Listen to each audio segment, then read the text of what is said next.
मंत्रा ने देखा आनंद हो रहा, श्रीवत में गई है मां कैकई के पास और मेरी मां कैकई को भविष्य के विभत्स सपनों का सृजन कराकर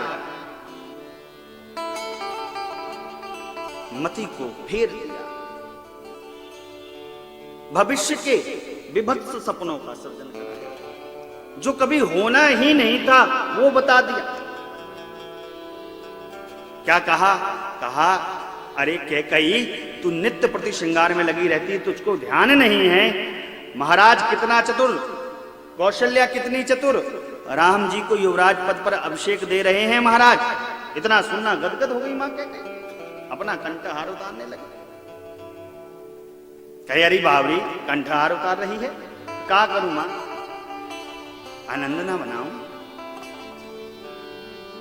डपटा है मंथरा को मां कैकई ने। मंथरा ने कहा ठीक है भाई, जब तुमको यही अच्छा लगता है, अब मैं भी वही मुंह देखी बात कहूंगी जिसमें सब प्रसन्न रहे, भले अच्छा हो चाहे बुरा, नहीं तो चुप रहो। चूंकि मां मंथरा ने मेरी मां कैकई को पाला है, इसलिए मां ने कहा मां इतनी विह्वल क्यों हो? कहा विह्वल ना हूं, राम राजा बन गया, कौशल्या प्रधान राजमाता, सीता महारानी, लक्ष्मण उनका सेवक सेनापति, और अरे बावरी तेरा पुत्र भरत जेल में चला जाएगा और तू दासी बन जाएगी। देखो चमचों से सदैव सावधान रहो। मंथरा का केवल इतना स्वार्थ है कि भरत राजा बन जाएंगे तो भरत राजा बनेंगे तो कैकई राजमाता बन जाएंगी और मैं राजमाता की प्रधान दासी बन जाऊंगी। इतने छोटे से स्वार्थ के लिए इतना बड़ा उत्पात करा दिया मंथरा ने, क्या कहना साहब। चमचों से सदैव सावधान। चमचा जिस भी बर्तन पे होता है उस पात्र को खाली कर देगा। साग के पात्र में चमचा होगा, साग को खाली कर देगा। तस्मै के पात्र में होगा, तस्मै खाली कर देगा। महाप्रसाद के पात्र में होगा, महाप्रसाद को खाली कर देगा। इसलिए चमचों से सदैव सावधान। डर गई मेरी मां, कहा मां क्या करूं? उपाय बताया है, अब तू कुब भवन में प्रवेश कर जा, और महाराज बड़ा चतुर है, ध्यान रखना पुत्री, 2 वर देने को तुझे कहे थे, वो वर मांग लेना। जब कुल की शपथ खाए, 100 बार राम की शपथ खाए, तब वर को मांगना। इधर महाराज सांझ को मां कैकई को समाचार जनाने गए। क्यों? मां कैकई कहती थी हमेशा महाराज आप राम को राजा कब बनाएंगे? आज अपनी कामनाओं को पूरा होता देख महाराज आनंद से गए हैं। कई कथाकारों ने यहां पर चक्रवर्ती जी को कामी कहा है। ध्यान रखिएगा, कामनाएं केवल भौतिक जगत में उपभोग की नहीं होती हैं, लौकिक भी होती हैं। माई बाप, हम प्रभु का दर्शन करना चाहते हैं, ये भी तो कामना है। हम प्रभु का भजन करना चाहते हैं, ये भी तो कामना है। महाराज क्या चाहते हैं? देखो मेरा राम राजा बन रहा है, ये कामना है महाराज। आपको कल कथा प्रसंग में सुनाऊंगा उपदेश का क्या प्रेम है, सूक्ष्म विधि से।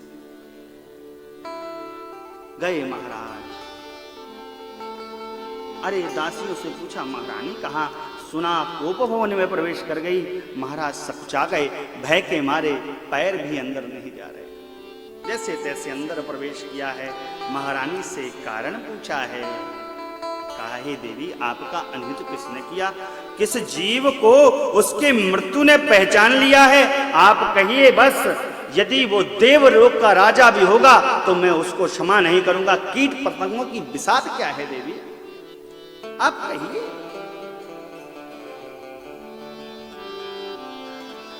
आपको कुछ चाहिए मांग लीजिए। कैकई मां ने कहा बस कहते रहते मांग लीजिए मांग लीजिए, तो मांगने में कभी देते तो है नहीं। क्या मांगू? महाराज ने कहा देवी ऐसा क्यों कह रही हैं? आप कहिए सत्य के समान कुछ और नहीं है देवी, और झूठ के समान पापों का कोई झुंड नहीं है। सत्य ही संसार की जड़ है, मूल है, आधार है देवी।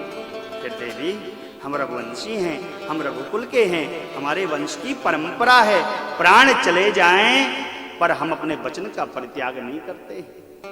और तब भी देवी यदि आपको उसमें भी विश्वास ना हो तो इस संसार में मुझे राम से प्रिय कोई और नहीं।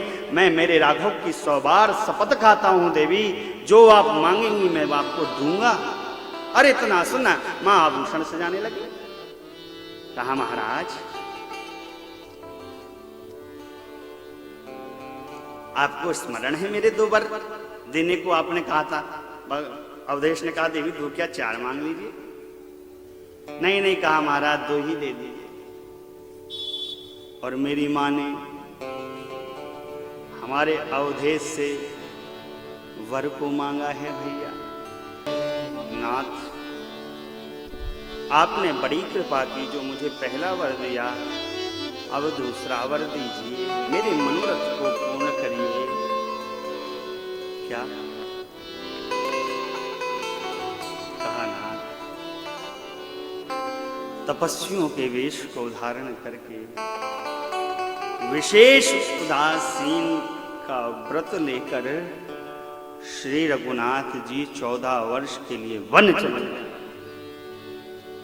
अरे इतना सुनना मानो सिंगनी की दहाड़ से कोई बूढ़ा गज गिर पड़ता, मेरे महाराज धड़ाम से गिर पड़ता। देवी तुमने क्या मांग लिया? देवी क्या मांग लिया? देवी क्या मांग लिया? कह दे तू ठिठोली कर रही, कह दे।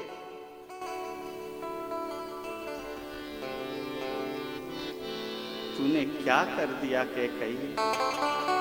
तूने क्या मांग लिया? कह दे तेरे वचन असत्य हैं, असत्य हैं।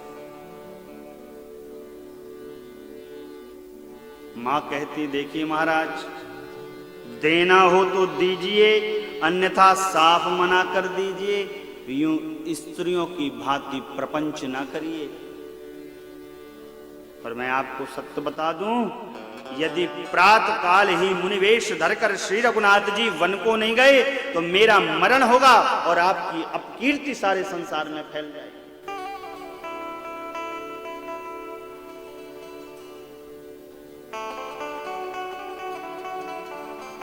चक्रवर्ती जी विलाप कर रहे हैं, शंकर जी की शरण जाते हैं। हे आशुतोष भगवान, हे अवगढ़धानी अति शीघ्र प्रसन्न होने वाले, मेरा एक निवेदन स्वीकार करिए। मेरे राम मेरी सब बातों को मानते हैं, आज्ञा को मानते हैं, बस मेरे राघव मेरी इस बात को, एक बात को ना माने। देखो जगत का पिता सोचता है कि मेरा पुत्र मेरी एक तो बात मान ले। कितने धन्य है चक्रवर्ती जी जो ये सोच रहे हैं कि मेरा राम मेरी इस एक बात को ना माने। महाराज की दशा बिगड़ती जा रही है। इधर रात्रि बीती,